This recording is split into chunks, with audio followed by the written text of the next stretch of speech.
Huh? Well,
Everyone, we'll call to order the City Council working session for January the 9th.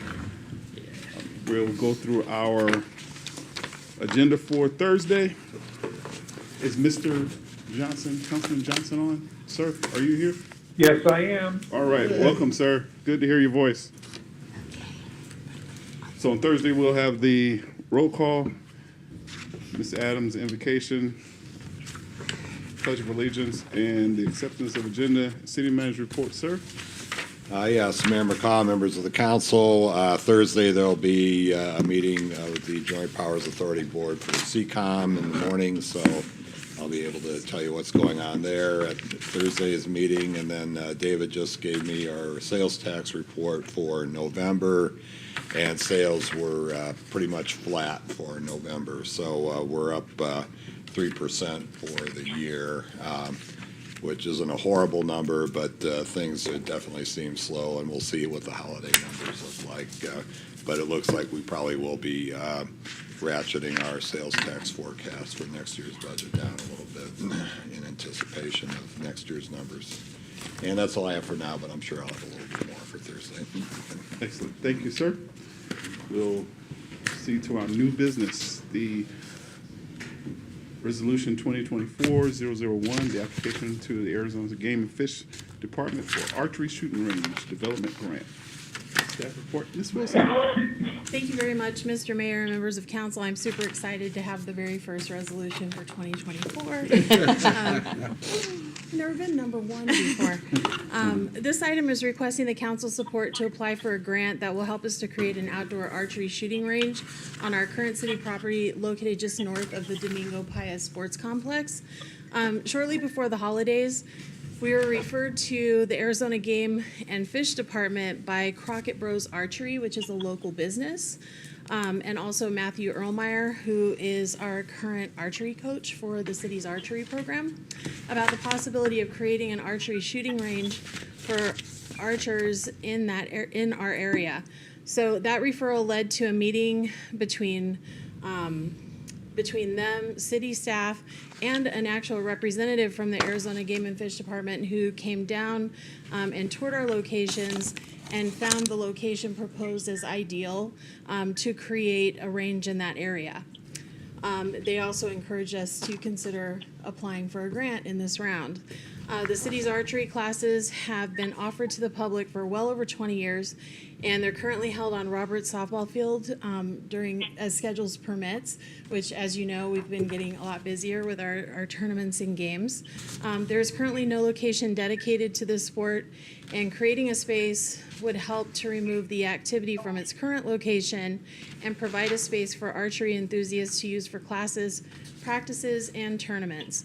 We have a local archery club, the Vista Shooters Archery, who participates in the county's only Junior Olympic Development Program and USA Archery Adult Level Development Program. Their teams currently travel for their competitions, and they look forward to the day where they may actually be able to host some home tournaments. To create a space that meets or exceeds all the requirements of the shooting range's development policy located in the Arizona Revised Statutes, we would be requesting a grant in the amount of $35,000. The city's match is 50%, or $17,500, which would be requested during the next fiscal year's budgeting process. Improvements would include shooting line shading, perimeter marking, safety signage, and other improvements as the budget would allow. Your support of this request would permit staff to create and submit the application by its due date of January 15th. And that concludes my staff report, and I'd be happy to answer any questions. Any questions? Is this going to be north of the pump track? It's going to be west of the of the pump track, and west of the expanded parking area over there as well. Staff's already started clearing that out. Oh, okay. So when you drive by there, if you take a right past Stone Complex and you look to the left, that's actually on our property line. Oh, okay. So, you had a question? Oh, yeah, just real quick. So the match, I know in the requirements, limitations, it said we can do a few different options. Are we looking for is it going to be cash? Is it the land and labor of all those? Is it be a mixture of all those? No, we would actually be doing the labor with in-house staff. Okay. And it would actually be used to enhance the area. There, we already have a lot of dirt kind of piled up in that area just east of the pump track. Some of that would be taken over. There would be a large berm made out of dirt there. And then the way that the archers are situated, I've done way too much reading now on the requirements of archery ranges. And the direction of the arrows and how that does in the signage, and also having a shaded, dedicated area for the shooters to set up, just like an actual shooting range, but this is for bows and arrows, actually makes it much safer than its current location as well. Thank you. Questions, comments? Thank you, ma'am. Thank you. Go to our next item, Resolution 2024-002, IGA with the Arizona Department of Revenue for tax collection. Staff report, Mr. Felix. David here. Okay, Mayor McCaw, members of the council, this is an update to an intergovernmental agreement we have with the Arizona Department of Revenue in order to allow them to collect our transaction privilege taxes, which they then remit back to us. The Department of Revenue has requested that all cities and towns approve a new intergovernmental agreement, as the last one dates back to 2016. So this is simply an update to that, and designates Mr. Felix as our agent for these tax collections. And so it's pretty much an administrative item. Thank you, sir. Any questions, comments? Thank you, sir. And we'll proceed on with the agenda for today. The overview of the Community Development Grant, block grant process. Mr. Matt, good to see you, sir. Good afternoon, Mayor, members of council.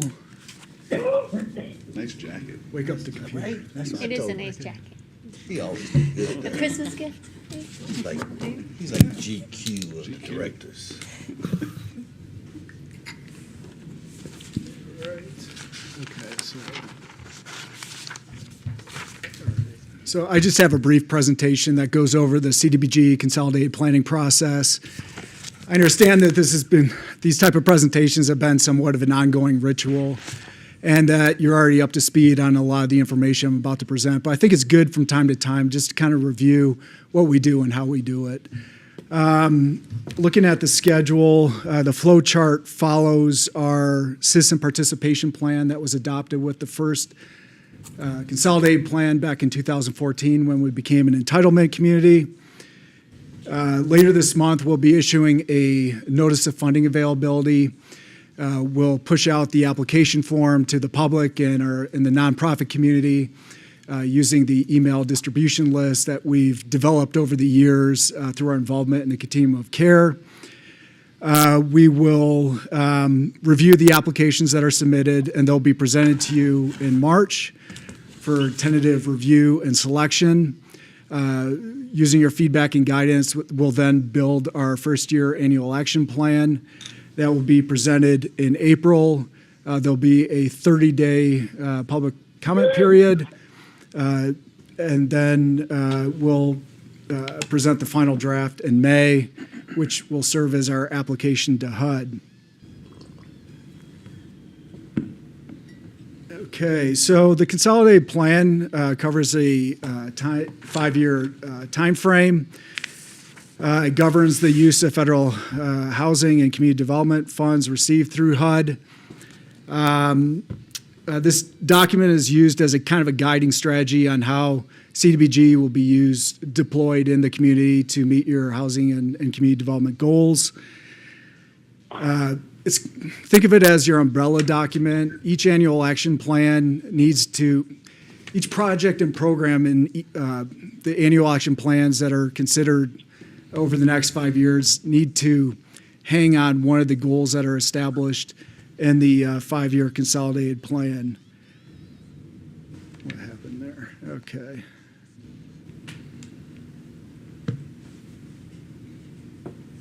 And this is straight out of kind of the HUD handbook. It's a planning document. It's our application to HUD. identifies the strategies to carry out community development goals. And then each year, as you know, we do a comprehensive annual performance appraisal on how we're progressing towards meeting those goals. There's a citizen participation plan that we'll be reviewing and updating as part of this process. We'll be identifying needs and priorities through consultations with our stakeholders and neighborhood groups, and then laying out kind of the strategic plan on what goals and objectives we're going to strive to achieve over the next 5 years. Okay, I don't know what's going on here. Lost my presentation. This is not a PowerPoint. Ready to help, man. I think I'm going through Teams here.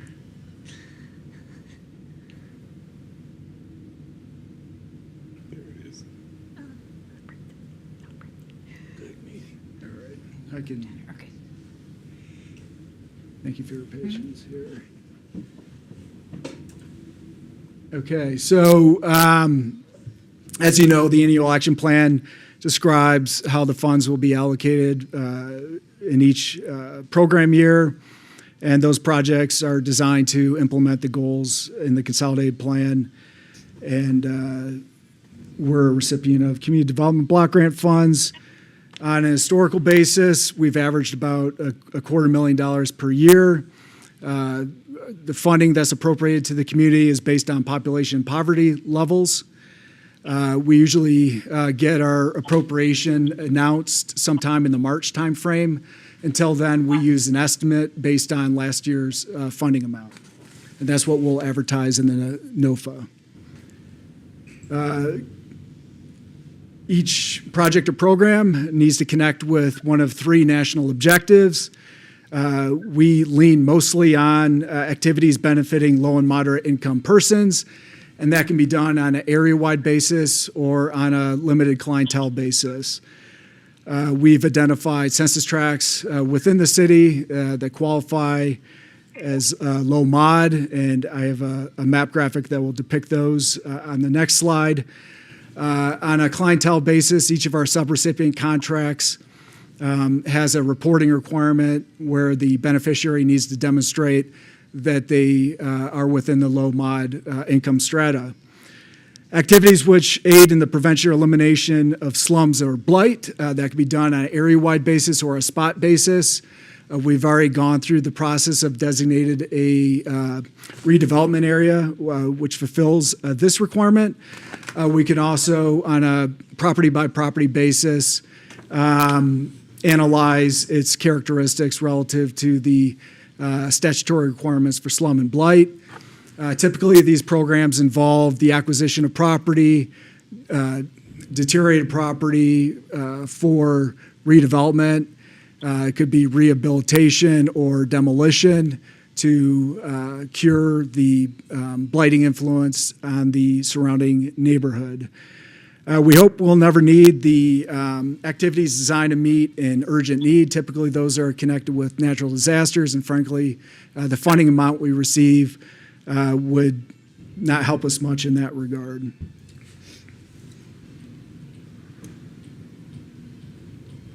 Okay, so what is low to moderate income in Cochise County? The AMI for our metropolitan area is $78,000. The moderate income threshold, which is 80% of that AMI, is $62,400. Is that like a family of 4? Yeah, and there's a matrix that scaled to family size that we can also refer to. And we use this with our emergency home repair program, where the application requires the owner to submit income documentation to show that they qualify as low to mod for receiving community development block grant funds for emergency home repairs. This map, which we don't think has changed, but is currently in the process of being revalidated, shows the neighborhoods that qualify as LMI. And what you'll see are the block groups in the West End. And there are a couple block groups east of Lenzner, south of Fry Boulevard, and a few block groups south of Charleston, east of 90, that qualify for Community Development Block Grant Fund investments.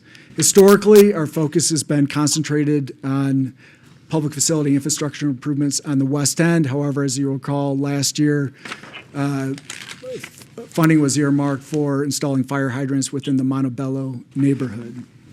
So all these neighborhoods are income eligible and up for consideration in subsequent years as you go through the annual action planning process.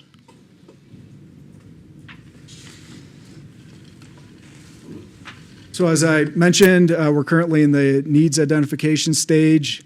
Those will be translated into goals and strategies to implement those priority needs. And then in subsequent years, we'll implement those projects to better achieve those goals. Kind of a 5-year retrospective on the currently adopted consolidated plan goals that we're looking for validation on as to whether to retain those in the update are public infrastructure facility improvements.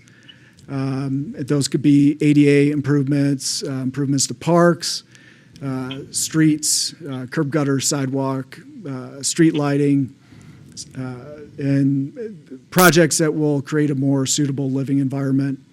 Housing rehabilitation services, again, because of the limited amount of funding that we receive, we haven't been able to do whole house rehabs. We concentrated those funds on emergency home repairs, things like changing out, HVAC units, hot water heaters, spot repairs on leaky roofs, ADA accessibility upgrades, those type of improvements. Needed services. We did receive an injection of funding, as you recall,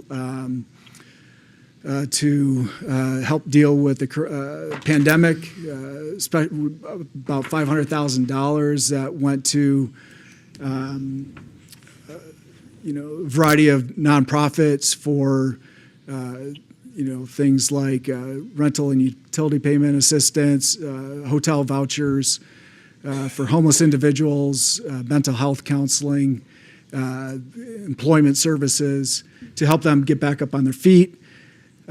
Typically, going forward, we're looking at, improvements to better serve our nonprofits, things like, the parking lot expansion at Salvation, or the St. Vincent de Paul,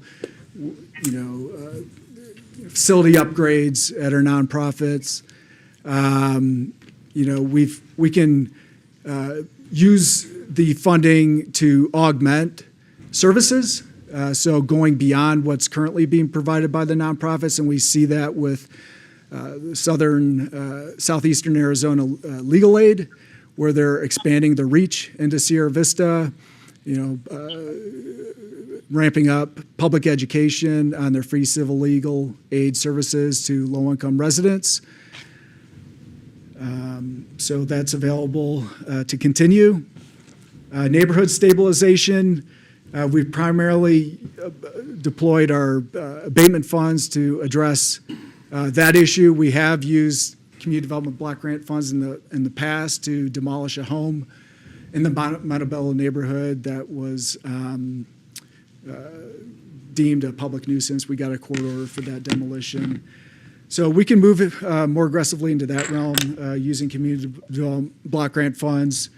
If the council is so inclined, economic development, we provided CARES Act funding for micro enterprise business assistance to help stabilize those companies that were impacted by the pandemic. Fair housing, we continue to put out literature and educate the public on their rights in that regard. And then we've kept administration planning at a relatively low percentage, maximizing the use of community development block grant funds for projects and programs. And you can see on this next slide kind of a chart on how those funds have been implemented by goal. And you can see about 2/3 were used for public infrastructure and facility improvements over the past 5 years. The $75,000 towards emergency home repairs, needed services. Again, that's an inflated figure. Typically, we're capped at 15% of our annual CDBG amount towards public services, but that cap was lifted with the CARES Act funding, so we're able to go above that threshold. As I had mentioned, no monies were earmarked for the neighborhood stabilization goal. We accomplished that through general fund. Economic development, the $86,000 was CARES Act money. Fair housing we've taken on through our just normal day-to-day operations. Then the administration planning was used for things like legal ads and hiring a consultant to do the data analysis that goes into the consolidated plan update, which will be presented to you in March. Here are the kind of a listing of the projects within the public facilities and infrastructure realm. The majority of the funding has been concentrated towards upgrading our neighborhood parks on the West End. We did some landscape and walkway improvements at Soldier Creek Park and Landwehr Plaza. We're in the process of implementing Phase 2, installing a slide at Soldier Creek Park. The surface parking was added to Eddie Sear Park to support the soccer fields. Timothy Lane, we had some carryover money from the last consolidated plan to finish up the landscaping with that improvement project. The GNA kitchen remodel was finished in June. Parking lot was also finished in May. The hydrants are in the process of being the bid package is being designed and turned over to procurement, and we expect that project to be carried out by the end of the program year. There's some alleyway improvements done in Fry, and then some ADA ramps and sidewalks were installed along Len Roberts Park on Theater Drive. I'd mentioned, I think we did about 12 applications on emergency home repairs over the program 21-22 timeframe. We gave the Boys and Girls Club $15,000 for scholarships to low-income youth. You can see the COVID funding that was allocated towards United Way for emergency crisis community assistance programs.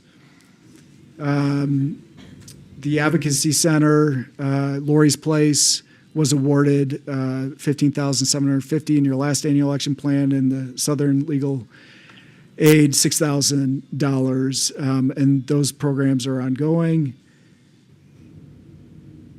And so what we're looking for today is guidance on whether you think the current goals are consistent with what you'd like to see the priorities needs to will be for the next 5 years. Are there any other areas that you'd like us to explore with the community development block grant funds? Would you like to see us continue to distribute the funds across the low mod census tracts, or concentrate them to try to maximize their impact? And those are the preliminary questions. We're going to have more to share as we move on through this process between now and June. But we just kind of want to give you kind of a high-level overview of the steps we'll be following over the next 5 months to build this update to the consolidated plan and start thinking about what we want to consider for projects and programs in program year 24 and subsequent years. So with that, I will turn it over to you for any questions or feedback. Thank you, sir. Any questions, comments? Yes, sir. Great. Yes, sir. All right. I think I think just looking back though, I like that you went back, so many years, so we can see where we've gone from there. Obviously, a lot of good products have come to fruition. Some are still in the works. So I think it's the rate we're at, or the path we're on, is pretty good. I like that it's spread out different places, unless we have something that's earmarked for a major project. Just in my mind, just thinking about our city all around, I just think of maybe some parking lots in our park areas, like Sierra Park parking lot's pretty dark. There's no lights out there. And I know maybe that affect people that maybe they'll want to park there instead of parking on the streets where it says no parking, I think of our speed alley that we have over there by the baseball fields where there's no speed bumps and people just fly through there, where we're currently trying to enhance the parking lot and as well as the archery area. So that area definitely comes to mind for me as well. And obviously we had a lot of applications. There's 12 applications for the emergency home repair, which is good. I know there was definitely greatly needed. I went to some of those houses and they were definitely super, super appreciative and definitely in need, and wouldn't be able to do it without us, without this grant. So I think that's important as well for sure to our citizens. And I think that was it. I mean, everything else for the most part. Obviously, ADA compliance is super important for our town, as all of our new parks are. We have a lot more sidewalks and paths and things like that. So I think we're on a good path to make sure those are all ADA compliant. So that's good. Obviously, we'll be looking for some, as always, for public input to see maybe we're missing something. Maybe there's an area somewhere where people are having trouble that we don't know about. I would love to get some of that input as well. That's all I got. Sir? Thanks. A quick question, with the emergency home repair, do we partner with somebody or is the city doing the repairs? In the past, I mean, Mayor McCaw, Councilmember Benning, we hire a contractor through procurement to carry out the repairs. However, we will work with the homeowner to develop the scope of work okay. and, go through the bidding process, which has been challenging, quite frankly. We had to do a lot of outreach with the SACA membership. We ended up going through a job order contract with Tucson to find a contractor that was willing to bundle up those repairs and take those on. But from start to finish, we're involved in every step of the way. Okay. And then I agree with Mark. I think the vision is based on the need. If we can maximize our effect on one area, I'm for that. If we can spread it around and have the same effect around the community, I'm for that also. So wherever that money can be best used at whatever time. So Okay. Yes, sir. And also, people can reapply that have applied before. yeah. Like I mentioned this before, like this kitchen remodel, I don't call that a kitchen remodel. I call that a counter, $14,000 counter. That's what we gave them. I know it's based off the funds and based off of what the prices were at the time. So, but I know I want people make sure they know they can reapply, and if nobody else applies, then obviously don't spread it out as much as possible. But if you feel like your project wasn't completed enough, definitely apply again. Yes, ma'am. Yeah, I appreciate the presentation and breaking it down. I do appreciate seeing it over the years and stuff, and I feel like the goals are consistent with the needs. And then if there's anything that maybe we're not seeing, as Councilmember Rodriguez said, that'd be great to know. I feel like from what I've kind of seen over the past few years, that people are applying and they're applying for what's available and getting help in areas that they need. So I do appreciate that, and whatever help that can be provided is awesome. Yes, ma'am.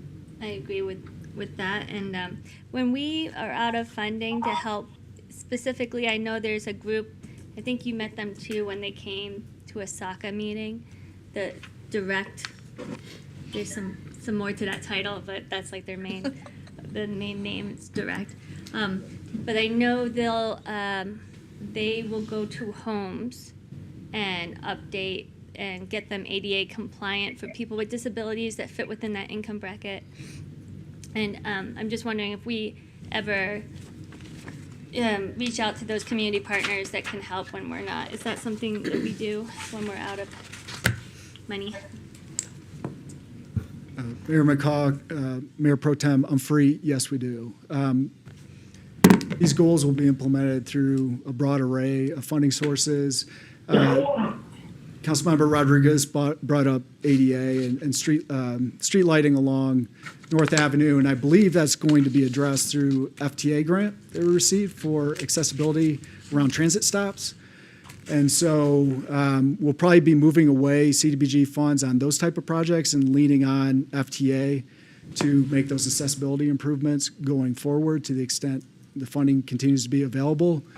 But for, ramps, there are other nonprofits, that one I believe is Tucson-based, that we can push out the information to let the public know contract help is available when money runs out with CDBG. Sounds good. Any other questions? Thank you, sir. Okay, my you, Matt. pleasure. Yeah. Our next item number C is discussion, direction on youth commission trip to March NLC conference in DC.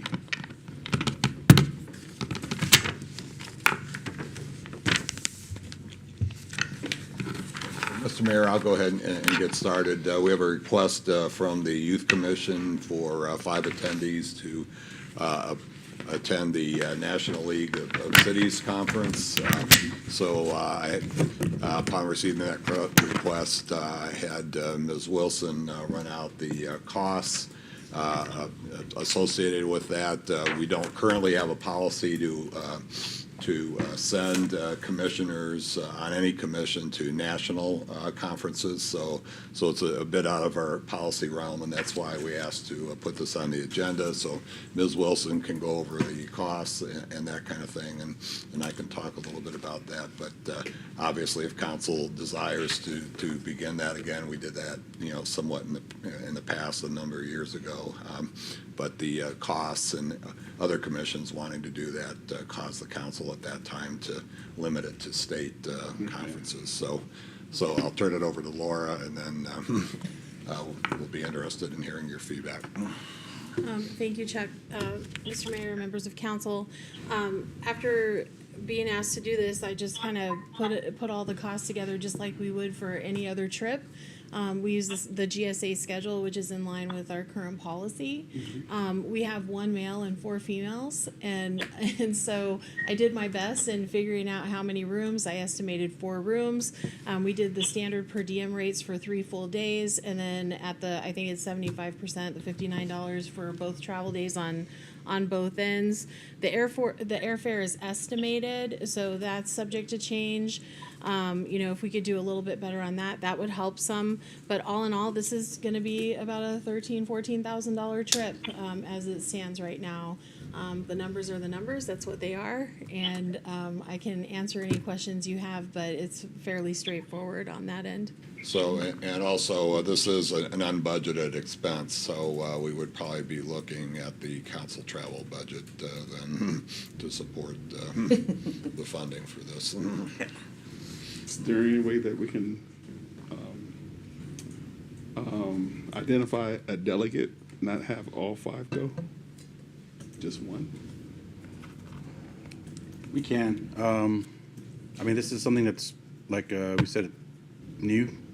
And this, I guess it was done before, and it stopped because of COVID, right? So we're definitely trying to, the commission, the youth commission itself, not traveling, right? So, but going last year, seeing the other cities and states, bringing their youth commission to that conference, is definitely what I would love to see for our youth of Sierra Vista to be represented at that level. The state one's great, but nothing like the national level where they would get to, for one, the access to our, as high schoolers, to our legislators, to the White House, things like that, is just an amazing, altogether benefit that way. But like I said, representing our youth that represent our city at that level, to me, is what I would love to see. And it's coming up in March already. We talked about it in a few of the meetings. Moving forward, like how to do fundraising, things like that, right? Through, obviously, there's ways to do that, and we talked about that, how to get that done, to where that's not a cost every time, but we would have more time to fundraise, things like that, to do that. But that's why we brought it up this time was, they want to, I would like to get some of them going. If they can all go, if there's hey, we can only afford so many, then we'll figure out a process of how many can make it. We'll just figure out how that shakes out, whether it's what kind of competition it is, what's the requirements, for them to apply. Definitely, I would be okay with that as well. If not all 5 can go, I understand that as well. Sir?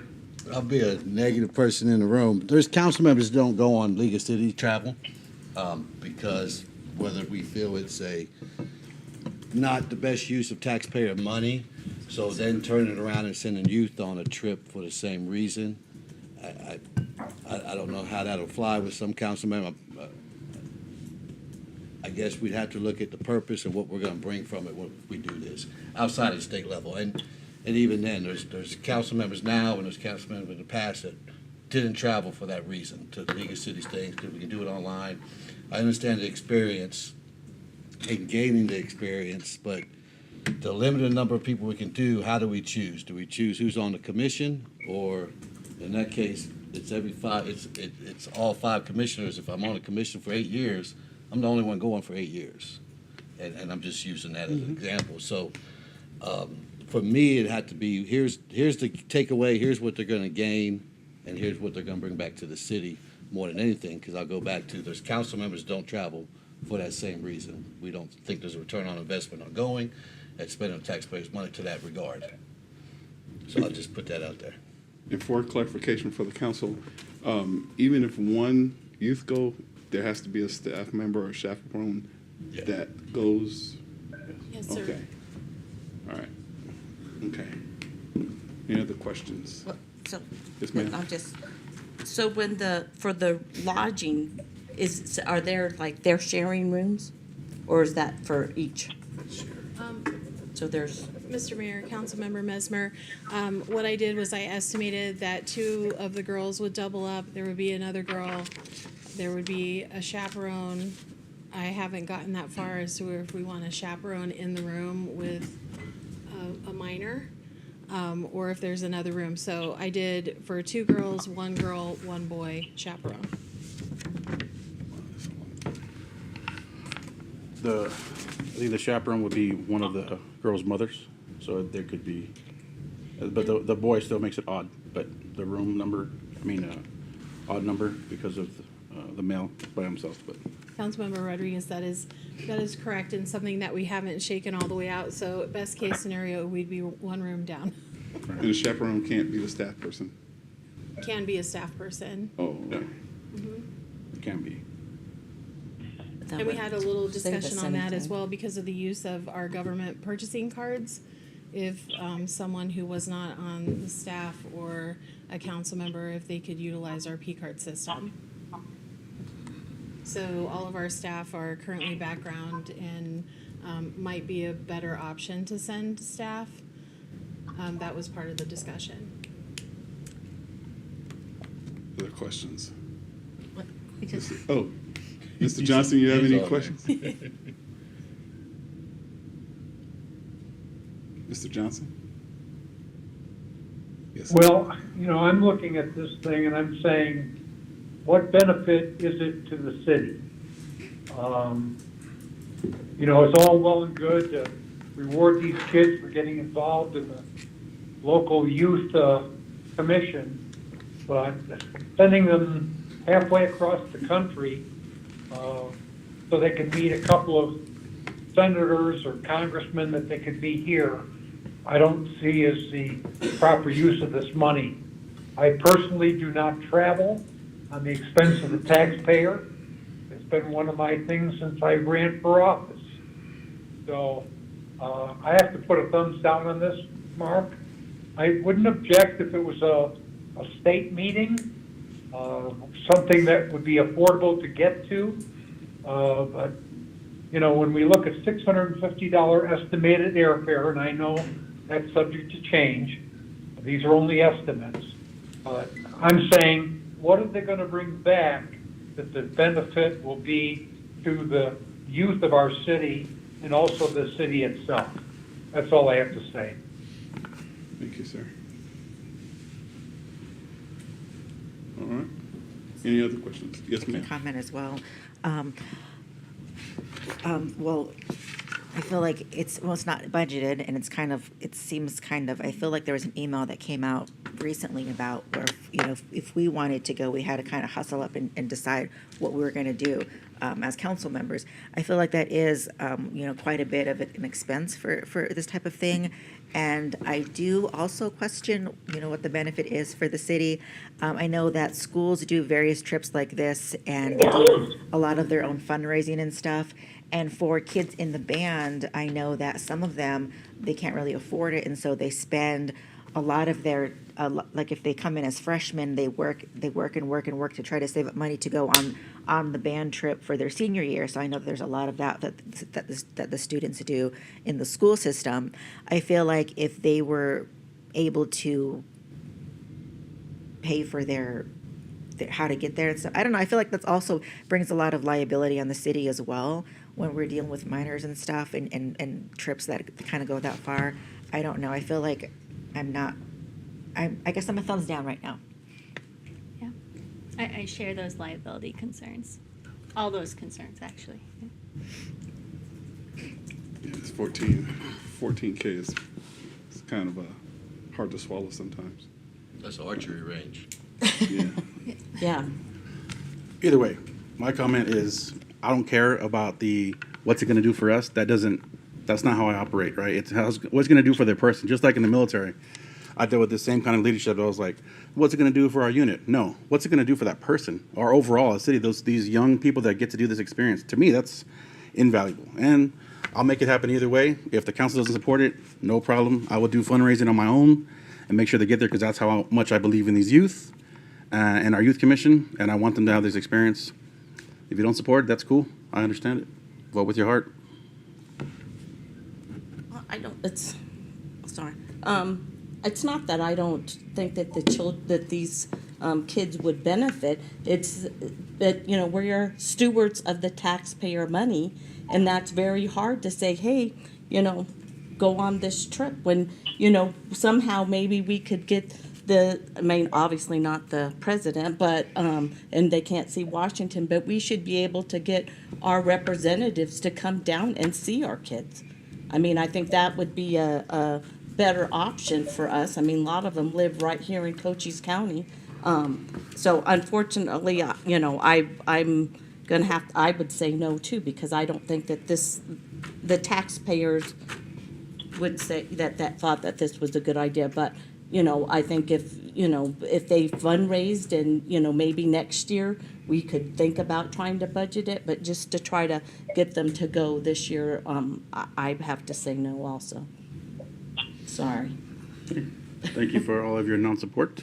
But this happens if you see the youth that are there, it'll blow your mind, the experience they get to have while they're there. So that's like I'm saying. That's all I'm saying is I want that for our youth of Sierra Vista. I don't want them to say, well, they can come here. That's such old thinking to me. Is, well, people can come here and visit them. That's fine, but what does that do, right? These youth need to get out of Sierra Vista and go see other things, and bring those ideas and those thoughts and that knowledge back to our community. That's the way I see it, anyway.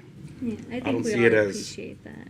Oh, they can just come here. That's great. They can do a lot of things here, but Right, but then I would need to see what that national convention is teaching those children to bring back to us.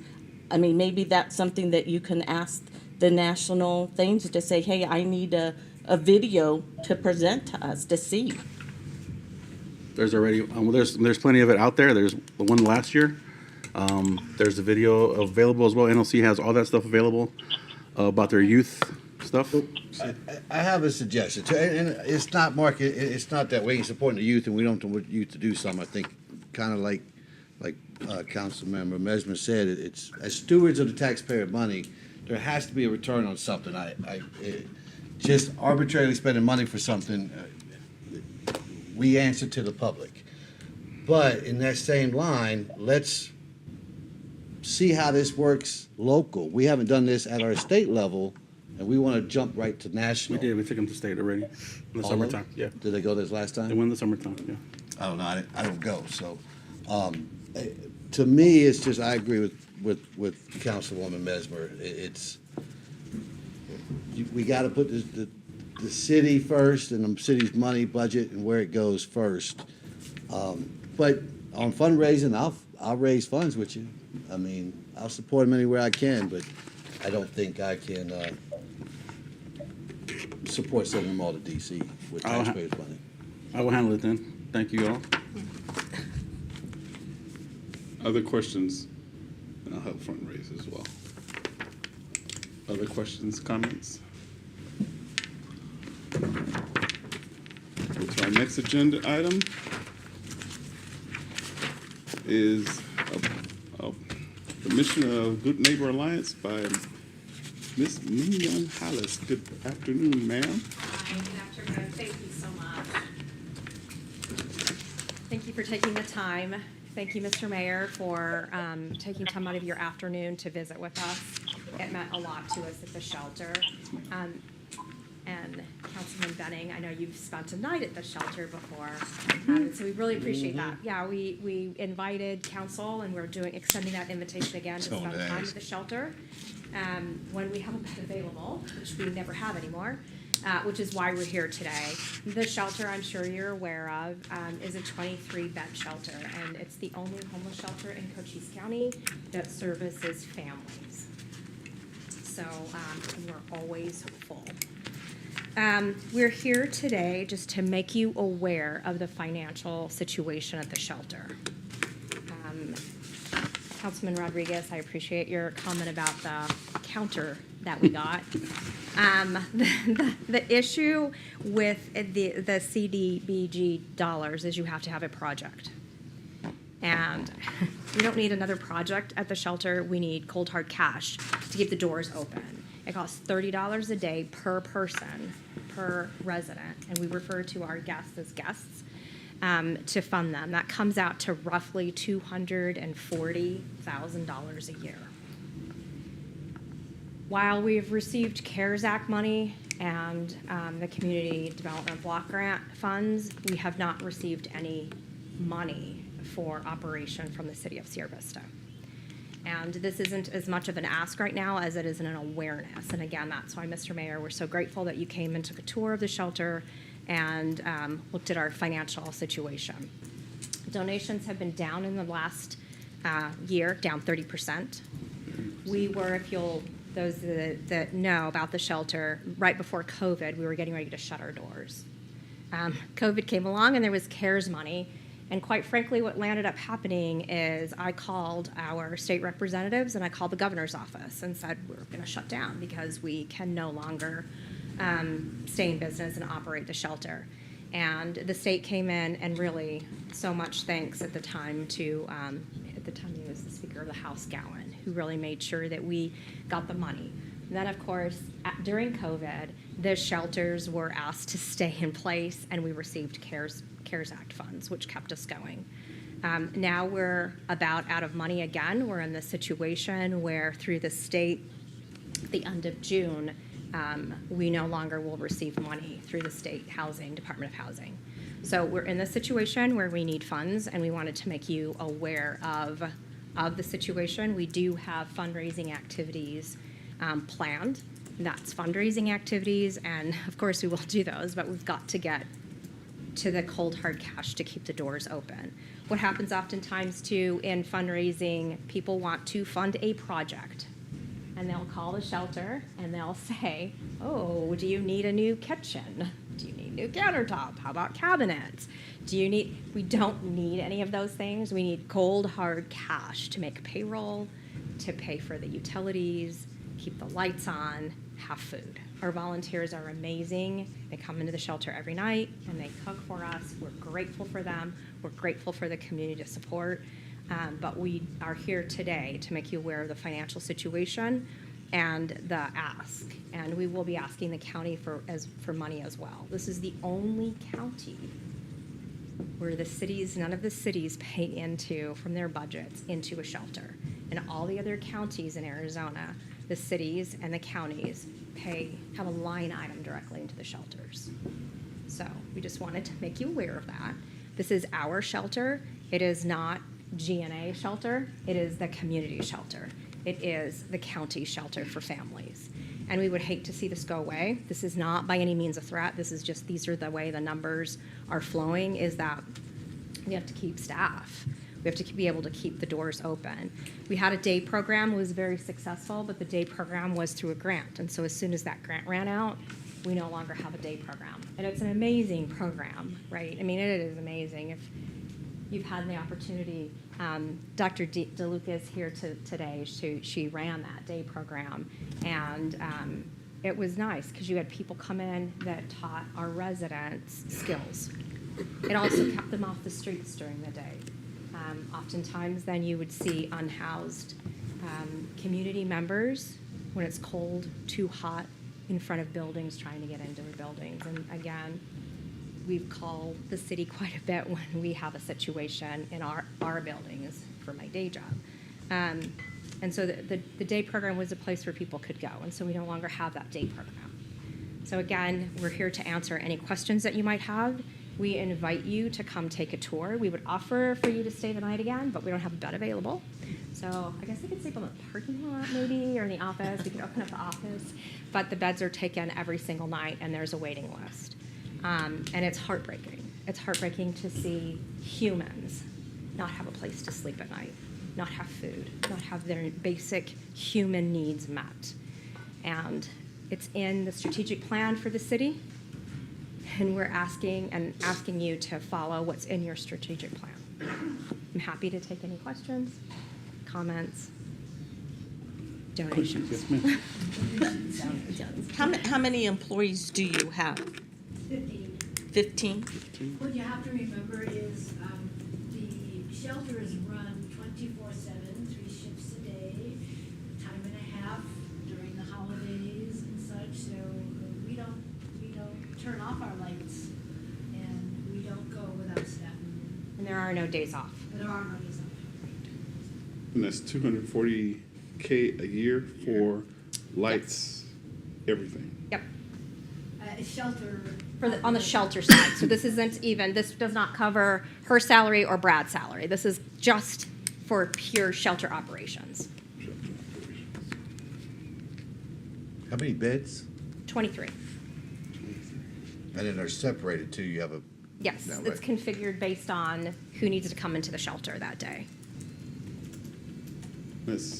So that's plus families as well? 23? Yes, 23 beds. So if there's a family, right, then there's other people that can't come that night because the family takes priority. So we have a men's dorm that has Men's and 9 beds for single men, and Yes, then sir. we have rooms that we can put 2 and 3 and 4 females in. Yes. If a family comes in, then that room will go to the family. And so now we don't have 3 or 4 beds for single women available, so it just depends. But it can't be more than 20. And your current funding runs out June 2024? 2020, yeah. 2024, yep.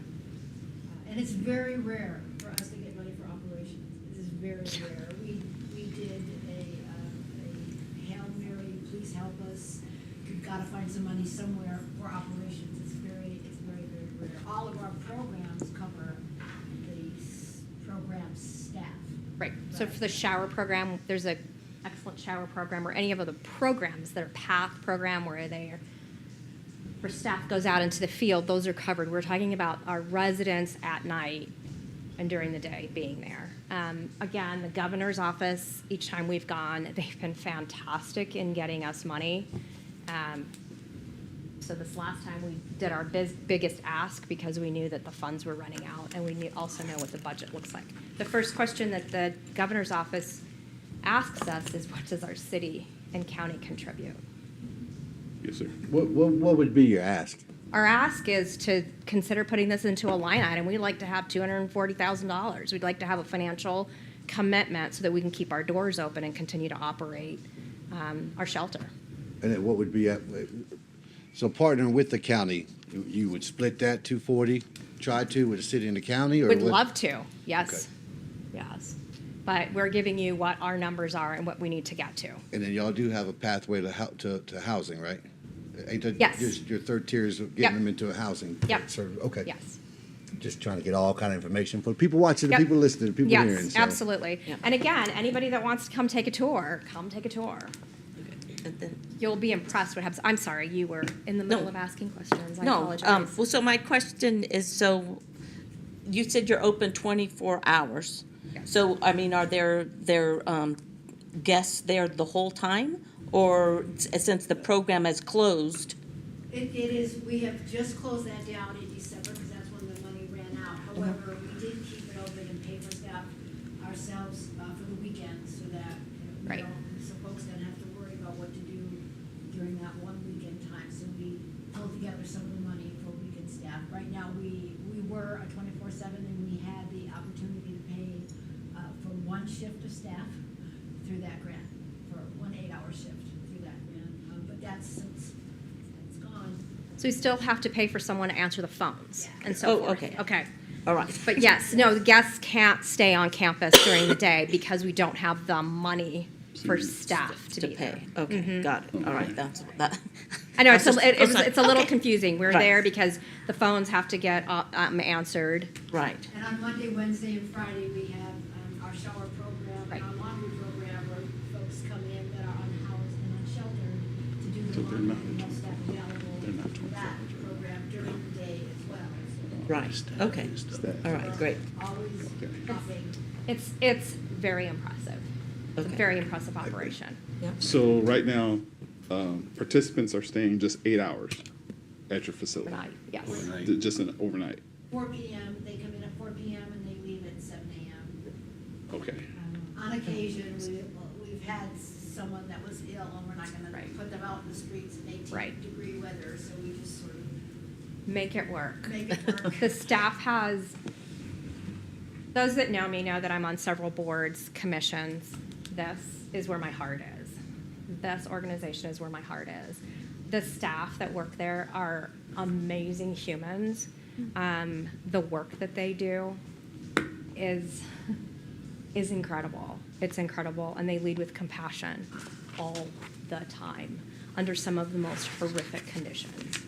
And the wait is always longer. There's more people that are requiring our services than we have beds for and that we have the resources for. And do you have Dr. DeLuca, still writing grants? I'm I am the professional beggar. But here's the thing about the grants. Yeah. All the grants want a project. None of the grants are for just cold hard cash for operations. Okay. And so there's sexy grants, right? And homelessness isn't sexy. People want something sexy. Oh, do you want another dorm for men? Do you want to add on to your facility? Great, so we get that, but then how do we keep the lights on? How do we keep staff? What you also have to remember is most of these grants are reimbursable. So we have to put forth our very limited cash supply and wait 30, 60, 90 days. So I put forth a $700,000 grant so that we could build a men's dorm and double our capacity. But that's reimbursable, so I would have to spend $300,000 on that mobile home unit to put out there and wait 90 days for that to come back.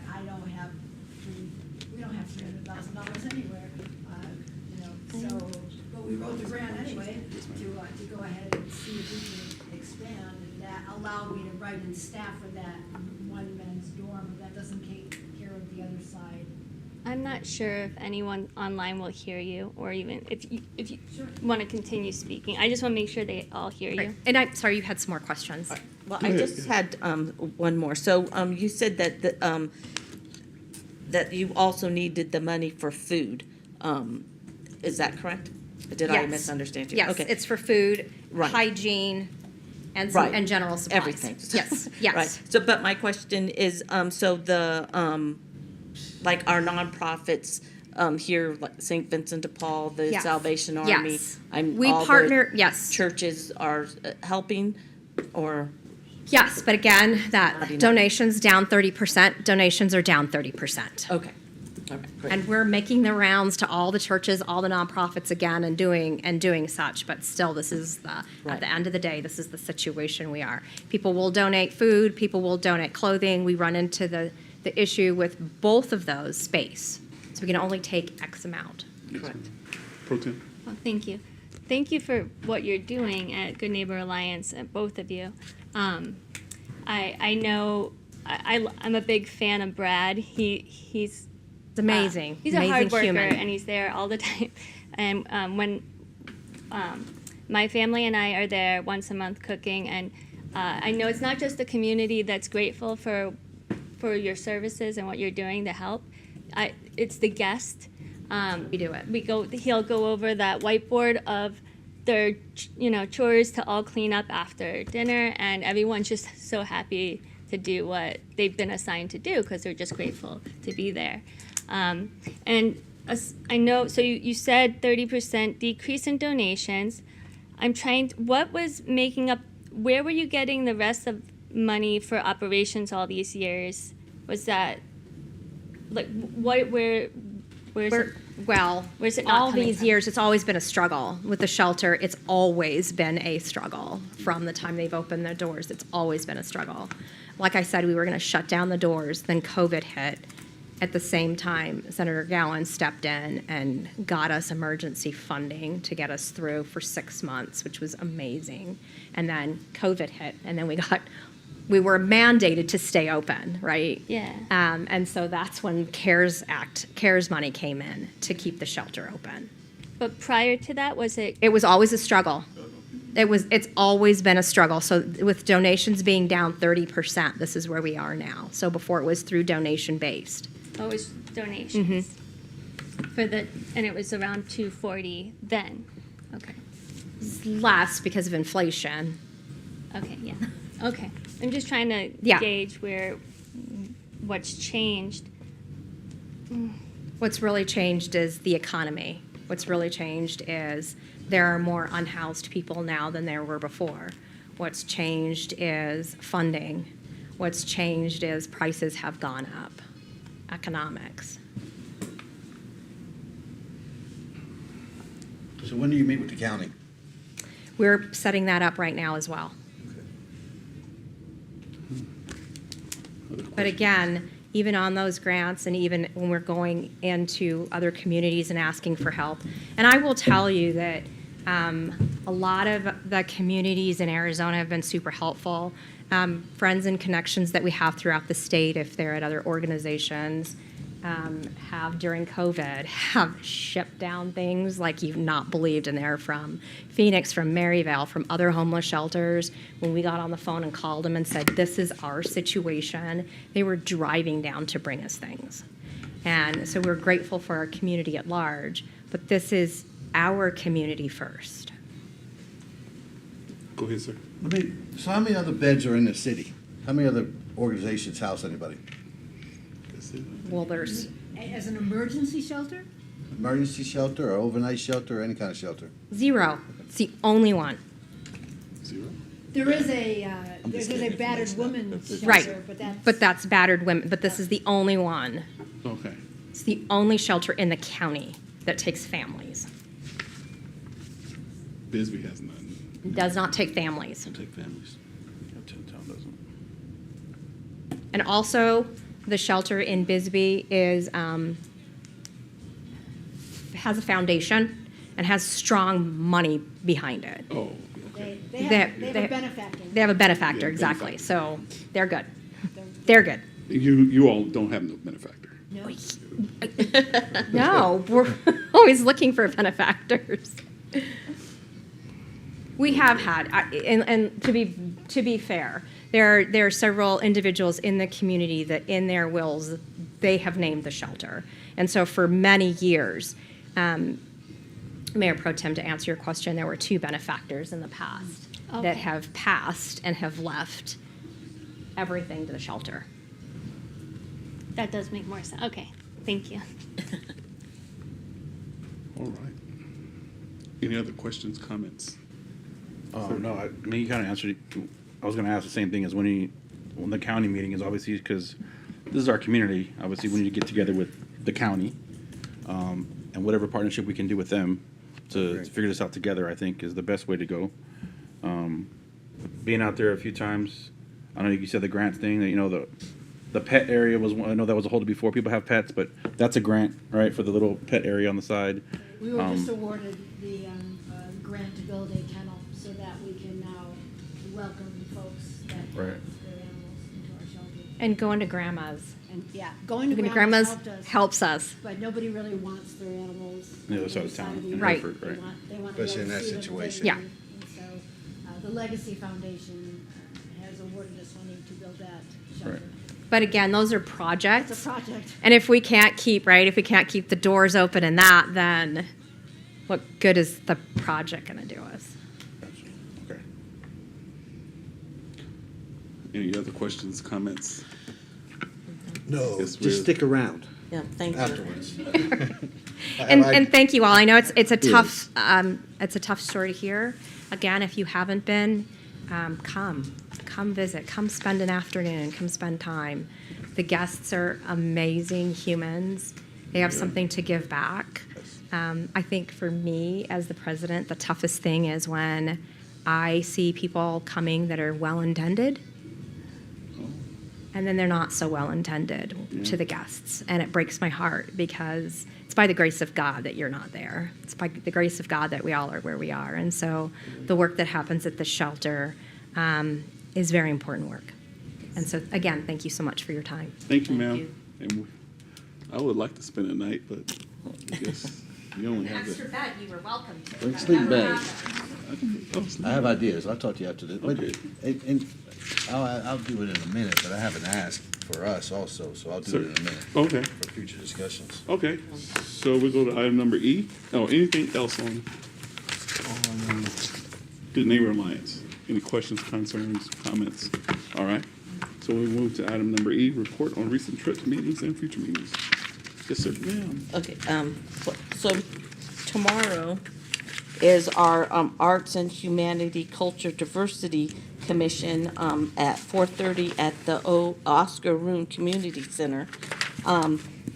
Yesterday, Yes. I had my the Tourism Commission meeting, which went really well. And the commission has a short-term goal plans and short, medium, and long. Is that right? Short, That medium, doesn't sound right, but anyways, so they're moving forward, and there was a long-term goal that they're going to talk with the Arts and Humanity to, so both of them can work together on bringing I'll just say the largest hummingbird like in the United States. So that would be an attraction, big old one that's all colored pretty somewhere on the West End, and people would drive just to get their picture taken to that, and then maybe they'd stay and go see the hummingbirds. So that was just a quick thing that's a long-term goal. And I'm sure it's been heard before, right? But this time it's going to happen. And then I think that's it. Oh, I know I did. I'm sorry. The Cochise County Superintendent of Schools, Jackie Clay, is having on January 19th, 2024 at Cochise College from 8 to 4. It's an education conference. She's gotten people from here, from Sierra Vista, Cochise County, but also from the state coming to that. And she's super excited, and she just wanted me to tell you guys that. And hopefully you would consider going. You can just find all that information on the Cochise County website. That's Excellent. it. Thank you. The future meeting, yes, ma'am. So the Transportation Commission meeting met on the 3rd of January. We all went to the Sierra Vista Municipal Airport, and that was really cool to be able to kind of see the history and see it. I had been there before when I started on council, but going to seeing it again, there was some tenants that housed their aircraft there that had, I don't know if they've done that since the beginning, but it was really cool to kind of hear from them some of their experiences and their concerns over the years and how things have changed over the years. So that was a really cool thing to experience. So for anybody that wants to attend the next Transportation Commission meeting, it will be Wednesday, February the 7th at 3:30 up here in the conference room up here. So anybody's welcome to attend, and I hope to see you there. Your meeting is today. Was that? Your meeting is today. Yeah, Parks and Rec meeting tonight, 5:30. Okay. Yeah, any other recent trips, meetings? Our youth commission met Sunday like they do every month, virtually. They obviously have a lot of good ideas they want to do and come see to fruition. But even if I have to change it from a commission to something else, I might have to do that, because it might be easier, because there's too much red tape when it comes to getting my youth to do things. So I might have to change it from a commission to something else. That's That's why we had that discussion way back when, I'm too. tired of the red tape. I'm not dealing with it anymore. Okay. Yes, sir. Any other questions? Future discussion items, ma'am. Thank you, Mayor McCaw. I've got one item right now I'm tracking for council. First meeting in February, we'll have an update for you on the general plan ballot process and how that's going to complete through the rest of the year. All